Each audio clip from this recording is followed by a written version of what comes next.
ദൈവനാമത്തിന് മഹത്വമുണ്ടാകട്ടെ. എല്ലാ പ്രിയപ്പെട്ടവർക്കും വേഗം വരുന്ന കർത്താവായ യേശുക്രിസ്തുവിൻ്റെ നിസ്തുല്യ നാമത്തുള്ളതായ സ്നേഹവന്ദനം അറിയിക്കുകയാണ്. നിങ്ങളെല്ലാവരെയും ഇന്നത്തെ വചന ശുശ്രൂഷയിലേക്ക് സ്വാഗതം ചെയ്യുന്നതിൽ അതിയായ സന്തോഷമുണ്ട്. നമുക്കൊരുമിച്ച് പ്രാർത്ഥനയോടെ നമ്മളെ തന്നെ ദൈവകരങ്ങളിൽ സമർപ്പിച്ചുകൊണ്ട് ദൈവത്തിൻ്റെ വചനം കേൾക്കുവാൻ നമ്മളെ ഒരുക്കാം. നമുക്കൊരു നിമിഷം പ്രാർത്ഥിച്ചുകൊണ്ട് നമ്മളെ വചന ശുശ്രൂഷയിലേക്ക് പ്രവേശിക്കാം. നമുക്ക് പ്രാർത്ഥിക്കാം. അടിയങ്ങളെ അളവ് കൂടാതെ സ്നേഹിക്കുന്ന സ്വർഗീയ പിതാവേ, മനോഹരമായ ദിവസത്തിൻ്റെ നല്ല മണിക്കൂറുകൾക്കായി നന്ദിയോടെ അങ്ങേ സ്തുതിക്കുന്നു. സ്വർഗീയ പിതാവേ, ഞങ്ങൾ അല്പസമയം അങ്ങയുടെ വചനത്തിന് മുമ്പാകെ അടിയങ്ങളെ തന്നെ സമർപ്പിക്കുമ്പോൾ അവിടുത്തെ സാന്നിധ്യം അടിയങ്ങളുടെ കൂടെ ഉണ്ടാകണമേ. സംസാരിക്കുന്ന അടിയനെ കർത്താവിൻ്റെ കരങ്ങളിൽ താഴ്ത്തുന്നു. അവിടുന്ന് കൂടെ ഇരുന്ന് സഹായിക്കണമേ. കേൾക്കുന്ന അങ്ങയുടെ മക്കളെ കർത്താവ് അനുഗ്രഹിക്കണമേ. തിരുനാമ മഹത്വത്തിനായി കേൾക്കുന്നത് പ്രയോജനപ്പെടുത്താൻ സഹായിക്കണം. ശുശ്രൂഷ അവിടെ നിന്ന് മാനിക്കണം. അങ്ങയ്ക്ക് മഹത്വം കരട്ടാൻ സഹായിക്കണം. സകലതും യേശുവിൻ നാമത്തിൽ അപേക്ഷിക്കുന്നു. കൃപയോടെ കേൾക്കണം സ്വർഗീയ പിതാവേ.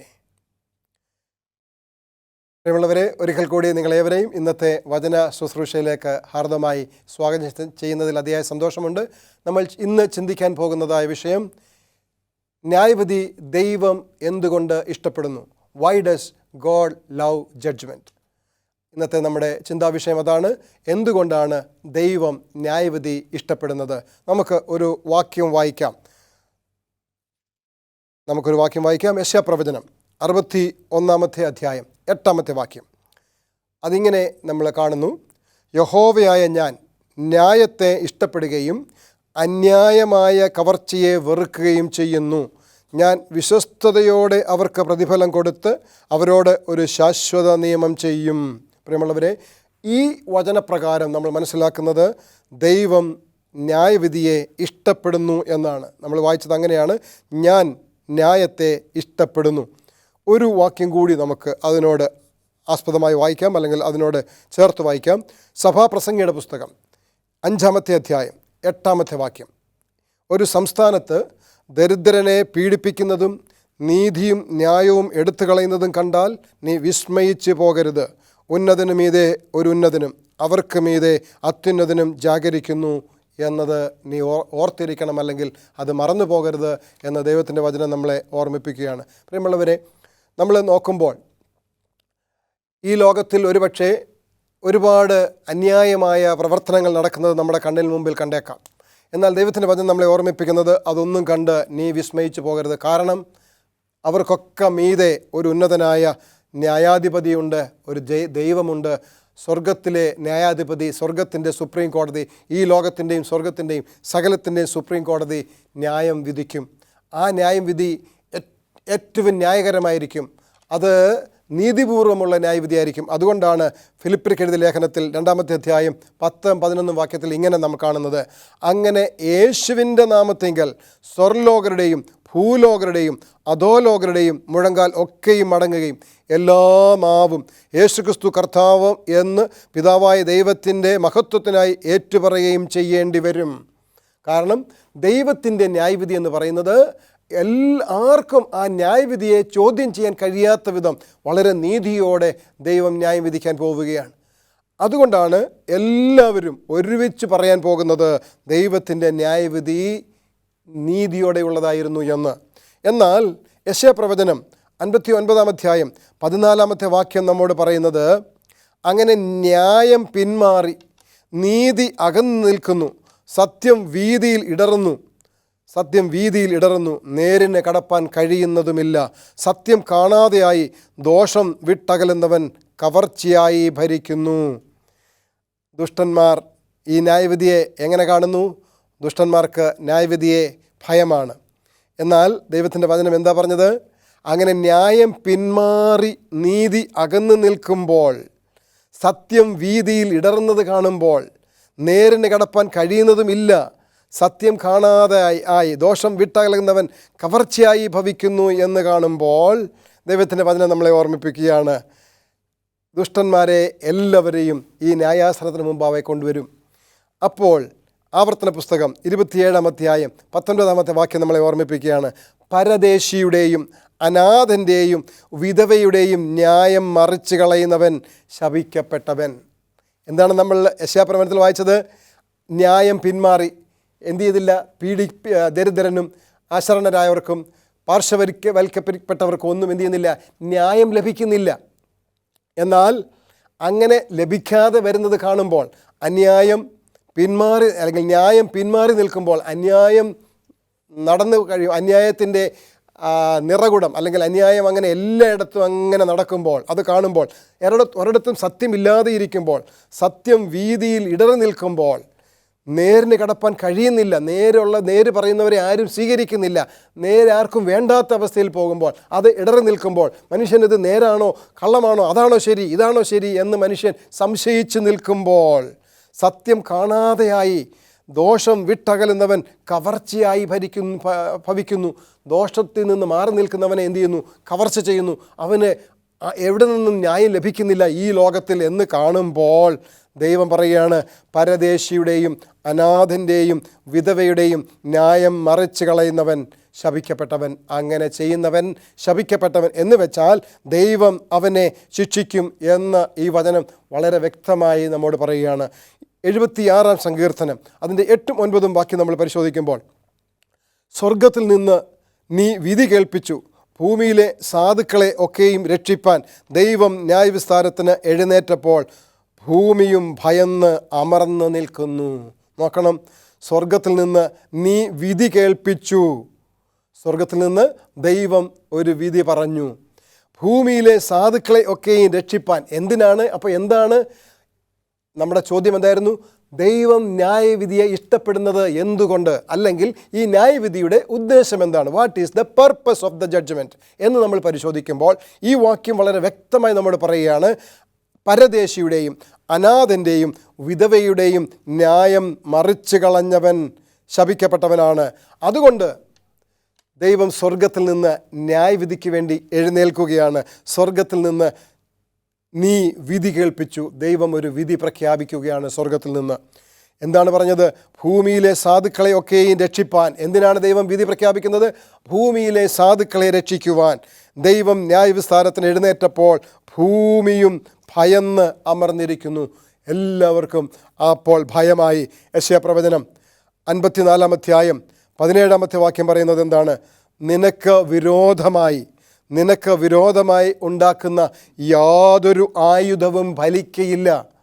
ദൈവം ന്യായം പറയുവാൻ, ദൈവം വിധി പ്രഖ്യാപിക്കാൻ എഴുന്നേറ്റപ്പോൾ ഭൂമി പോലും ഭയന്ന് അമർന്നിരിക്കുന്നു. എന്താ കാരണം? ദൈവജനത്തിന് വിരോധമായി ഉണ്ടാക്കുന്ന ഒരു ആയുധവും എന്തു ചെയ്യത്തില്ല, ദൈവത്തിന് മുമ്പാകെ ഫലിക്കുകയില്ല. കാരണം ദൈവം എല്ലാം കണ്ടുകൊണ്ടേയിരിക്കുകയായിരുന്നു. ദോഷം വിട്ടകലുന്നവനെ, നേരോടെ നടക്കുന്നവനെയൊക്കെ പീഡിപ്പിക്കുന്നതും അവൻ്റെ മേൽ അന്യായം ചുമത്തുന്നതും ഒക്കെ ദൈവം കണ്ടതുകൊണ്ട് ദൈവം അവൻ്റെ നേരെ വിധി പറയുവാൻ എഴുന്നേറ്റപ്പോൾ അവന് നിൽക്കുവാൻ കഴിയുന്നില്ല. ദൈവത്തിൻ്റെ വചനം നമ്മളെ ഓർമ്മിപ്പിക്കുകയാണ്, നീതിമാന്മാർക്ക് നേരെ, ദൈവത്തിൻ്റെ വചനം അനുസരിക്കുന്നവർക്ക് നേരെ അവർക്ക് വിരോധമായി ഉണ്ടാക്കുന്ന യാതൊരു ആയുധവും ഫലിക്കുകയില്ല. ന്യായവിസ്താരത്തിൽ നിനക്ക് വിരോധമായി എഴുന്നേൽക്കുന്ന എല്ലാ നാവിനെയും ദൈവം കുറ്റം വിധിക്കും. ന്യായവിസ്താരത്തിൽ ദൈവജനത്തിനെതിരായി കുറ്റം പറയുവാൻ എഴുന്നേൽക്കുന്ന അല്ലെങ്കിൽ പറയുന്ന എല്ലാ നാവിനെയും എന്തു ചെയ്യുന്നു? യഹോവ കുറ്റം വിധിക്കും. യഹോവയുടെ ദാസന്മാരുടെ അവകാശവും എൻ്റെ പക്കൽ നിന്നുള്ള അവരുടെ നീതിയും ഇതുതന്നെയാകുന്നു എന്ന് യഹോവ അരുളിച്ചെയ്യുന്നു. അപ്പോൾ ഇതാണ് യഹോവയുടെ ദാസന്മാരുടെ അവകാശം. എന്താണ്? ദൈവം എഴുന്നേറ്റ് അവർക്ക് നേരെ അന്യായം ചെയ്തവരെ അവർക്ക് നേരെ വിധി പ്രഖ്യാപിക്കുകയും അവർക്ക് അവകാശമായിരിക്കുന്നത് കൊടുക്കുകയും ചെയ്യുന്നു. ഇതാണ് ദാസന്മാരുടെ അവകാശം എന്നും എൻ്റെ പക്കൽ നിന്നുള്ള അവരുടെ നീതിയും ഇതുതന്നെ എന്ന് ദൈവത്തിൻ്റെ വചനം പറയുന്നു. പ്രിയമുള്ളവരെ, അങ്ങനെയാണെങ്കിൽ എന്തുകൊണ്ടാണ് ഈ ക്രിസ്തീയ ലോകം ഈ ന്യായവിധിയെ ഇത്രമാത്രം ഭയക്കുന്നത്, ഇത്രമാത്രം എതിർക്കുന്നത്, ഇങ്ങനെയൊന്നും ഇല്ല എന്ന് പറയാൻ ശ്രമിക്കുന്നത്? അപ്പോൾ നമ്മൾ കണ്ടത്, ദൈവം എന്തു ചെയ്യുന്നു? എല്ലാം പരിശോധിച്ച് എല്ലാം മനസ്സിലാക്കി അന്യായം പ്രവർത്തിച്ചവനെതിരെ എന്തു ചെയ്യുന്നു? അവൻ എഴുന്നേറ്റ് നേരായ വിധി പ്രഖ്യാപിക്കാൻ പോകുന്നു എന്ന് നമ്മൾ കാണുകയുണ്ടായി. പക്ഷേ ദൈവം എന്തിനാണിത് പരിശോധിക്കുന്നത്? ആരാണ് കള്ളൻ, ആരാണ് ശരി എന്ന് ദൈവത്തിന് ബോധ്യപ്പെടാനാണോ? ഒരിക്കലുമല്ല. ആരാണ് കള്ളനെന്നോ ആരാണ് ശരിയെന്നോ ഉള്ളത് ദൈവത്തിനറിയാം, ദൈവത്തിന് ബോധ്യപ്പെടാനല്ല. എന്നാൽ നമ്മൾക്ക് നമ്മളുടെ കൂടെയുള്ളവർക്കറിയില്ല, മനുഷ്യർക്കറിയില്ല. മനുഷ്യർ എന്ത് ചെയ്യുന്നു? പുറമേ കാണുന്നത് വെച്ചുകൊണ്ട് അവൻ അങ്ങനെയൊക്കെ സംഭവിച്ചല്ലോ, അവൻ അത് അർഹിക്കുന്നതാണ് എന്ന് പറഞ്ഞേക്കാം. എന്നാൽ ഹൃദയങ്ങളെ വായിക്കുന്ന ഒരു ദൈവമുണ്ട്. ദൂതന്മാർക്ക് പോലും നമ്മുടെ ഹൃദയത്തെ വായിക്കാൻ കഴിയില്ല പ്രിയമുള്ളവരെ. അതുകൊണ്ട് ദൈവം എല്ലാം അറിയുന്നു. അപ്പോൾ ദൈവത്തിന് ബോധ്യപ്പെടാൻ വേണ്ടിയല്ല, മറിച്ച് ദൂതന്മാരെയും സ്വർഗത്തിലുള്ള ദൂതന്മാരെയും ഭൂമിയിലുള്ള മനുഷ്യരെയും നമ്മളുടെ സമസൃഷ്ടങ്ങളെയും ബോധ്യപ്പെടുത്താനാണ് ദൈവം ഈ പരിശോധന നടത്തി ന്യായവിസ്താര സഭയിലേക്ക് നയിക്കുന്നത്, അല്ലെങ്കിൽ ന്യായവിസ്താരം നടത്തുന്നത്. വെളിപ്പാട് പുസ്തകം 12-ാമത്തെ അധ്യായം 10-ാമത്തെ വാക്യം പറയുന്നത്, അപ്പോൾ ഞാൻ സ്വർഗത്തിൽ ഒരു മഹാശബ്ദം പറഞ്ഞു കേട്ടത്, ഇപ്പോൾ നമ്മുടെ ദൈവത്തിൻ്റെ രക്ഷയും ശക്തിയും രാജ്യവും അവൻ്റെ ക്രിസ്തുവിൻ്റെ ആധിപത്യവും തുടങ്ങിയിരിക്കുന്നു. എന്താണ് ആ വാക്യം പറയുന്നത്? ഇങ്ങനെ ദൈവം ന്യായവിസ്താരത്തിന് എഴുന്നേറ്റപ്പോൾ പറയുകയാണ്, ഞാൻ സ്വർഗത്തിൽ ഒരു മഹാശബ്ദം പറഞ്ഞു കേട്ടത്, ഇപ്പോൾ നമ്മുടെ ദൈവത്തിൻ്റെ രക്ഷയും ശക്തിയും രാജ്യവും അവൻ്റെ ക്രിസ്തുവിൻ്റെ ആധിപത്യവും തുടങ്ങിയിരിക്കുന്നു. അതുവരെ മാത്രമേ ദുഷ്ടന്മാർക്ക് ദൈവജനത്തിനെതിരെ കുറ്റം ആരോപിക്കാൻ കഴിയത്തുള്ളൂ. ഇപ്പോൾ എന്ത് ചെയ്തിരിക്കുന്നു? നമ്മുടെ ദൈവത്തിൻ്റെ രക്ഷയും ശക്തിയും രാജ്യവും അവൻ്റെ ക്രിസ്തുവിൻ്റെ ആധിപത്യവും തുടങ്ങിയിരിക്കുന്നു. നമ്മുടെ സഹോദരന്മാരെ രാപ്പകൽ ദൈവസന്നിധിയിൽ കുറ്റം ചുമത്തുന്ന അപവാദിയെ തള്ളിയിട്ട് കളഞ്ഞുവല്ലോ. നമ്മുടെ സഹോദരന്മാരെ, ആര്? ദൈവത്തിൻ്റെ മക്കളെ, ദൈവവചനം അനുസരിക്കുന്ന, ദൈവത്തിൻ്റെ ന്യായപ്രമാണം അനുസരിക്കുന്ന നീതിമാന്മാരെ, ദൈവത്തിൻ്റെ ക്രൂശിൽ വിശ്വസിച്ചുകൊണ്ട്, കർത്താവായ യേശു ക്രിസ്തുവിൻ്റെ ക്രൂശ് മരണത്തിൽ വിശ്വസിച്ചുകൊണ്ട് പാപങ്ങൾ ഏറ്റുപറഞ്ഞ് പാപം ചെയ്യാതെ വചനപ്രകാരം ജീവിക്കാൻ ശ്രമിക്കുന്നവർക്ക് നേരെ ചുമത്തിയിരിക്കുന്ന കുറ്റങ്ങളെല്ലാം, അങ്ങനെ കുറ്റം ചുമത്തിയതായ അപവാദിയാകുന്ന പിശാചിനെ, സാത്താനെ എന്ത് ചെയ്തിരിക്കുന്നു എന്നാണ് നമ്മൾ വായിച്ചത്? അപവാദിയെ തള്ളിയിട്ട് കളഞ്ഞുവല്ലോ എന്നാണ് പ്രിയമുള്ളവരെ ദൈവത്തിൻ്റെ വചനം നമ്മളെ ഓർമ്മിപ്പിക്കുന്നത്. 17-ാമത്തെ സങ്കീർത്തനം 2-ാമത്തെ വാക്യം ഇങ്ങനെ പറയുന്നു, എനിക്കുള്ള വിധി നിൻ്റെ സന്നിധിയിൽ നിന്ന് പുറപ്പെടട്ടെ, നിൻ്റെ കണ്ണ് നേര് കാണട്ടെ. നോക്കണം, ദൈവം എന്തുകൊണ്ടാണ് ന്യായവിധിയെ ഇഷ്ടപ്പെടുന്നത്? ദൈവത്തിൻ്റെ വചനം ഇങ്ങനെ പറയുകയാണ്, എനിക്കുള്ള വിധി ദൈവത്തിൻ്റെ സന്നിധിയിൽ നിന്ന് പുറപ്പെടട്ടെ, ദൈവത്തിൻ്റെ കണ്ണ് നേര് കാണട്ടെ. ദൈവത്തിൻ്റെ കണ്ണ് നേര് കാണട്ടെ എന്ന് പറഞ്ഞാൽ ദൈവം എല്ലാം കാണുന്നുണ്ട്, എന്നാൽ അത് മറ്റുള്ളവരെ കൂടെ ദൈവം ഇപ്പോൾ കാണിപ്പിക്കുകയാണ്. ആരെ? ദൂതന്മാരെയും നമ്മളുടെ സഹോദരന്മാരെയും മനുഷ്യരെയും അത് കാണിക്കുകയാണ്. അപ്പോൾ ദൈവത്തിൻ്റെ സന്നിധിയിൽ നമ്മൾക്ക് നേരെ കുറ്റം ആരോപിക്കുന്നവർ, നമ്മുടെ മേൽ ആരോപിക്കപ്പെട്ടിരിക്കുന്ന കുറ്റം നമ്മുടെ ന്യായവിസ്താര സഭയിൽ നിൽക്കുമ്പോൾ ആരാണ് നമുക്ക് വേണ്ടി വാദിക്കുന്നത്? ആരാണ് നമ്മുടെ ഡിഫൻസ് അറ്റേണി? ആരാണ് നമുക്ക് വേണ്ടി വാദിക്കുന്നത്? ആരാണ് നമ്മുടെ ഡിഫൻസ് അറ്റേണി? കർത്താവായ യേശു ക്രിസ്തുവാണ് നമുക്ക് വേണ്ടി വാദിക്കുന്ന നമ്മുടെ ഡിഫൻസ് അറ്റേണി. നമുക്ക് 37-ാം സങ്കീർത്തനം 27-28 വാക്യം വായിക്കാം. 37-ാം സങ്കീർത്തനം 27-28 വാക്യം എന്താ പറയുന്നത്? ദോഷം വിട്ടൊഴിഞ്ഞ് ഗുണം ചെയ്യുക, എന്നാൽ നീ സദാകാലം സുഖമായി വസിക്കും. യഹോവ ന്യായപ്രിയനാകുന്നു, തൻ്റെ വിശുദ്ധന്മാരെ ഉപേക്ഷിക്കുന്നതുമില്ല, അവർ എന്നേക്കും പരിപാലിക്കപ്പെടുന്നു. ദുഷ്ടന്മാരുടെ സന്തതിയോ ഛേദിക്കപ്പെടും. പ്രിയമുള്ളവരെ, എത്ര വാഗ്ദത്തത്തോടു കൂടിയ ഒരു വചനമാണ്, നമുക്ക് എത്രമാത്രം സന്തോഷം നൽകുന്ന വചനമാണ്. എന്താണ് ആദ്യം നമ്മൾ പറയുന്നത്? ദോഷം വിട്ടൊഴിഞ്ഞ് ഗുണം ചെയ്യുക. അങ്ങനെ ചെയ്താൽ നീ സദാകാലം സുഖമായി വസിക്കും. കാരണം എന്താണ്? യഹോവ ന്യായപ്രിയനാകുന്നു, തൻ്റെ വിശുദ്ധന്മാരെ എന്ത് ചെയ്യുന്നില്ല? ദൈവം ഉപേക്ഷിക്കുന്നില്ല. ഒരു പക്ഷേ ഈ ലോകത്തിലെ പ്രവർത്തികൾ കണ്ടുകൊണ്ട് കുറച്ചു കാലത്തേക്ക് അങ്ങനെ നമ്മൾ ഉപേക്ഷിക്കപ്പെട്ടവരായി നമുക്ക് തോന്നിയേക്കാം. എന്നാൽ ദൈവത്തിൻ്റെ വചനം പറയുന്നു, ദൈവം എന്ത് ചെയ്യുന്നില്ല? തൻ്റെ വിശുദ്ധന്മാരെ ഉപേക്ഷിക്കുന്നതേയില്ല. അവരെ എന്ത് ചെയ്യുന്നു? അവർ എന്നേക്കും പരിപാലിക്കപ്പെടുന്നു. എന്നാൽ ദുഷ്ടന്മാരുടെ സന്തതിയോ എന്തു ചെയ്യും? ഛേദിക്കപ്പെടും. ദുഷ്ടന്മാരുടെ സന്തതിയോ ഛേദിക്കപ്പെടും. സദൃശ്യവാക്യങ്ങൾ 21-15 വാക്യം പറയുന്നത്, ന്യായം പ്രവർത്തിക്കുന്നത് നീതിമാന് സന്തോഷവും ദുഷ്പ്രവർത്തിക്കാർക്ക് ഭയങ്കരവുമാകുന്നു. ന്യായം പ്രവർത്തിക്കുന്നത് ആർക്ക് സന്തോഷം? നീതിമാന് സന്തോഷവും ദുഷ്പ്രവർത്തിക്കാർക്ക് ഭയങ്കരവുമാകുന്നു. പ്രിയമുള്ളവരെ, നാം ഇതുവരെ നോക്കിയത് എന്താണ്? നമ്മൾ നോക്കിയത് എന്തുകൊണ്ട് ദൈവം ന്യായവിധിയെ ഇഷ്ടപ്പെടുന്നു. എന്താണ് കാരണം? ദൈവത്തിൻ്റെ വിശുദ്ധന്മാരെ, ദൈവത്തിൻ്റെ മക്കളെ ഈ ലോകത്തിൽ പിശാച് എന്ത് ചെയ്യുന്നു? രാപ്പകൽ അവനെ എന്ത് ചെയ്യാണ്? കുറ്റം ആരോപിക്കുകയാണ്, അവൻ്റെ നേരെ അപവാദം പറയുകയാണ്. ആ അപവാദം പേറിക്കൊണ്ട് തൻ്റെ ജനം, തൻ്റെ മക്കൾ, തൻ്റെ വിശുദ്ധന്മാർ ഇങ്ങനെ ജീവിക്കുമ്പോൾ ദൈവം എന്തു ചെയ്യുന്നു? അതിനെതിരെ എഴുന്നേറ്റ് ഈ അപവാദം പറയുന്നവനെ, അവനെതിരെ തെറ്റായ ന്യായം വിധിച്ചവനെ, അവന് ദോഷമായി പ്രവർത്തിച്ചവനെ എന്തു ചെയ്യുന്നു? ദൈവം ന്യായം വിധിച്ചിട്ട് എന്തു ചെയ്യുന്നു? അവനെല്ലാം നന്മയ്ക്കായി കൂട്ടിവരുത്തുന്നു. ദൈവം എന്തു ചെയ്യുന്നു? ന്യായം പ്രവർത്തിക്കുന്നത് നീതിമാന് സന്തോഷമാണ്. ദൈവം എന്തു ചെയ്യുന്നു? എളിയവരെയും പീഡിപ്പിക്കപ്പെട്ടവരെയും രക്ഷിക്കുവാൻ തക്കവണ്ണം ന്യായം വിധിക്കുകയാണ്. അങ്ങനെ ദോഷം വിട്ടൊഴിഞ്ഞ് ഗുണം ചെയ്യുവാൻ ദൈവം തൻ്റെ മക്കളോട് ആഹ്വാനം ചെയ്യുകയാണ്. അങ്ങനെ ചെയ്യുമ്പോൾ അങ്ങനെ ചെയ്യുമ്പോഴും ഒരു പക്ഷേ നിങ്ങളെ കുറ്റക്കാരായി ലോകം ചിത്രീകരിച്ചേക്കാം. എന്നാൽ നിങ്ങൾ എന്തു ചെയ്യാൻ പാടില്ല? അത് ഭയപ്പെടാതെ തുടർച്ചയായി ഗുണം ചെയ്തുകൊണ്ടേയിരിക്കുക, നന്മ ചെയ്തുകൊണ്ടേയിരിക്കുക, ദോഷം വിട്ടകന്ന് വിശുദ്ധ ജീവിതം നയിച്ചുകൊണ്ടിരിക്കുക. കാരണം യഹോവ എല്ലാം കാണുന്നു. യഹോവ ന്യായപ്രിയനാണ്. എന്ന് വെച്ചാൽ യഹോവ എന്തു ചെയ്യുന്നു? ന്യായം മാത്രമേ പ്രവർത്തിക്കത്തുള്ളൂ. നല്ലത് ചെയ്യുന്നത് ദൈവം ഇഷ്ടപ്പെടുന്നു. നല്ലത് ചെയ്യുന്നത് ഇഷ്ടപ്പെടുന്നു എന്ന് വെച്ചാൽ ദൈവത്തിൻ്റെ ഹിതപ്രകാരം, ദൈവത്തിൻ്റെ വചനമനുസരിച്ച്, ദൈവത്തെ അനുസരിച്ച് ജീവിക്കുന്നത് ദൈവം ഇഷ്ടപ്പെടുന്നു. അങ്ങനെ ജീവിക്കുന്നവർക്കെതിരെയാണ് സാത്താൻ്റെ ആരോപണം മുഴുവൻ. അതുകൊണ്ട് തന്നെ അങ്ങനെ ഉള്ളതായ ആരോപണങ്ങൾ ഉണ്ടാകുമ്പോൾ ദൈവത്തെ അനുസരിക്കുന്നവരാരും എന്തു ചെയ്യാൻ പാടില്ല? അതിൻ്റെ മേൽ ഭാരപ്പെടുകയോ അതോർത്ത് വിഷമിക്കുകയോ ദുഃഖിക്കുകയോ ചെയ്യേണ്ട കാര്യമില്ല. കാരണം ഈ ന്യായവിധിയുടെ ഉദ്ദേശം എന്ന് പറയുന്നത് നീതിമാനെ കുറ്റവിമുക്തനാക്കുക എന്നുള്ളതാണ്. എന്തുകൊണ്ടാണ് ദൈവം ന്യായവിധി ഇഷ്ടപ്പെടുന്നു നമ്മൾ മനസ്സിലാക്കിയത്? ദൈവത്തിന് നീതിമാനെ കുറ്റവിമുക്തനാക്കേണ്ടതുണ്ട്. ദൈവത്തിന് നീതിമാനെ ആക്കേണ്ടതുള്ളത് കൊണ്ട് ദൈവം എന്തു ചെയ്യുന്നു? ന്യായം ഇഷ്ടപ്പെടുന്നു. അല്ലെങ്കിൽ ദൈവം ന്യായപ്രിയനാകുന്നു.